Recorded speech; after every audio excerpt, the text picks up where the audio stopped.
J'ai envie de te dire que si tu as des commentaires négatifs sous tes publicités, c'est très bon signe. Parce que malheureusement, il y a beaucoup de marques qui dépensent beaucoup, elles ont une visibilité énorme, mais derrière, elles veulent pas les haters. Et si c'est ton objectif, arrête de faire du contenu, arrête de faire de la publicité et de vendre. Parce que dès que tu commences à vendre, tu vas déranger. C'est vrai en organique, ou le contenu organique, on le sait, il y a des haters qui sont partout, mais encore plus en publicité, puisque on met en avant, encore une fois, ce côté vente, ce côté un peu plus agressif. On a un call to action, enfin, c'est une publicité, c'est un but, encore une fois, de conversion. Le but derrière, c'est d'aller chercher un retour sur investissement, une vente. Et ce qu'il faut retenir, c'est qu'avoir justement des commentaires négatifs sous ces publicités, c'est sain. Ça veut dire qu'encore une fois, ça ne laisse pas indifférent. La publicité ne laisse pas indifférent. Que ce soit des personnes qui adorent, qui vont convertir, qui vont commenter de façon positive, ou des personnes qui vont détester et qui vont publier des commentaires négatifs. Donc il faut vraiment retenir que c'est sain et que c'est même normal. Regarde les chiffres derrière aussi. Si ta publicité elle performe pas trop et que tu vois que tu as des commentaires négatifs dessus, bon, faut peut-être pas la garder. Mais si ça performe très bien et que tu as quand même des commentaires négatifs, garde-le. On a une rentabilité sur la publicité et si c'est pas dramatique, c'est quelques haters qui sont par-ci par-là,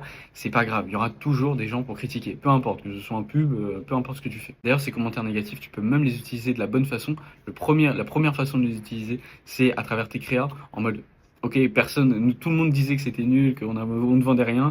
Résultat, le mois dernier, on a fait 12 000 ventes. Voilà, des choses comme ça. C'est tout simple comme exemple, c'est assez bateau, et ça peut permettre, encore une fois, à travers des créas, de tacler un petit peu les haters. Et puis simplement des commentaires négatifs sous des publicités, on peut y répondre. On peut y répondre positivement, de façon développée, de façon intelligente, pour répondre aussi et casser des objections que d'autres personnes pourraient avoir sur la publicité. Donc c'est des opportunités de croissance et de développement qui sont énormes et tu peux vraiment grappiller quelques ventes grâce aux commentaires négatifs à travers tes créas ou à travers les réponses.